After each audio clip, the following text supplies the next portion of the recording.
Bonjour à tous, voilà, petite pierre à 16 000 et je vais vous montrer donc l'affûtage. Ça c'est un WeKnife cubique en CPM 20CV et je vais vous montrer comment affûter, sachant que là il y a les tungstènes, donc là il faut vraiment faire pivoter. On va essayer de mettre un angle mieux que ça si on peut.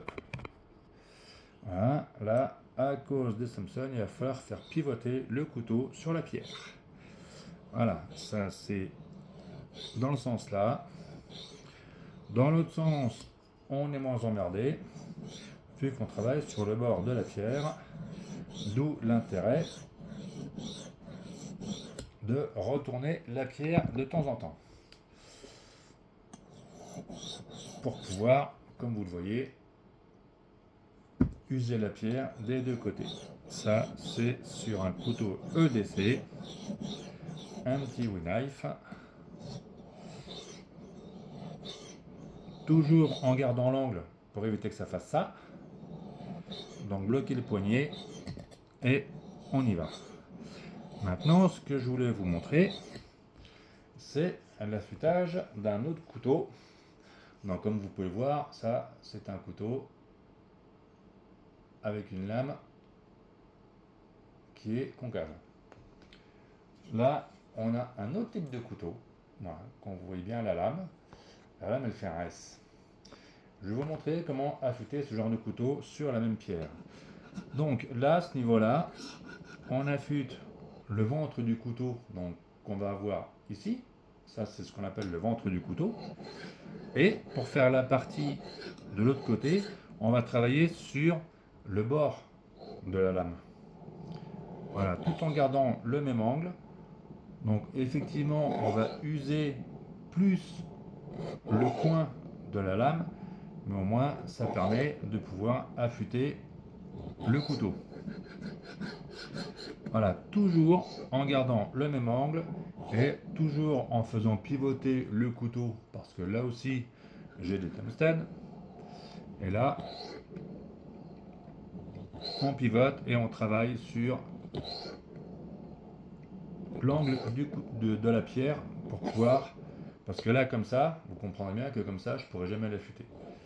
Voilà, donc là travailler sur le bord de la pierre pour pouvoir affûter ce couteau. Et de l'autre côté, pareil, donc le ventre du couteau et le bord pour pouvoir choper l'autre rayon à l'intérieur.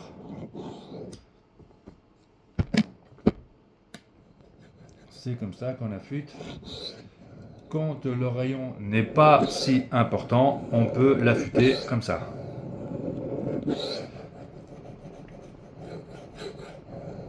Et évidemment, toujours sur une pierre mouillée, ça va de soi. Et ça, c'est du Shapton Glass. Et là, je travaille sur l'or. Je ne sais pas si on le verra à l'image. Mais voilà, là, on voit bien la traînée noire ici.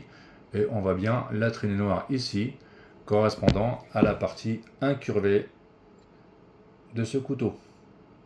Le ZT 0350 TS. Aïe. Alors ça, surtout ne pas faire, bien sûr. C'est un couteau américain en S30 SVN. Voilà, alors là, j'ai accroché la pierre, je le sens. Voilà, le genre de choses à pas faire quand on affûte.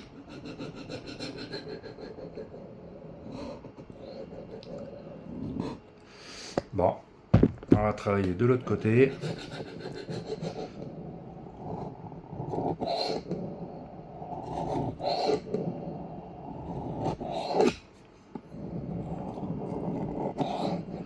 Là, je travaille sur une pierre à 16 000 pour avoir un grain et ce qu'on appelle du polymiroir, de façon à l'avoir partout sur le fil.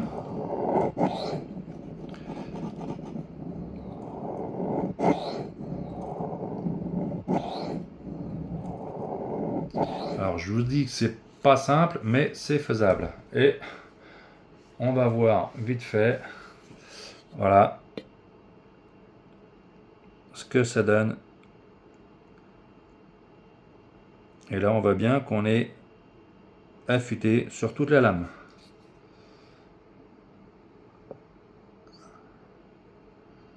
Ça, c'est ce qu'on appelle du polymiroir.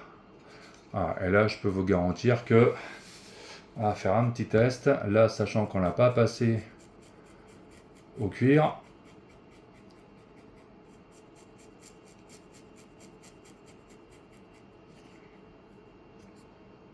ça coupe.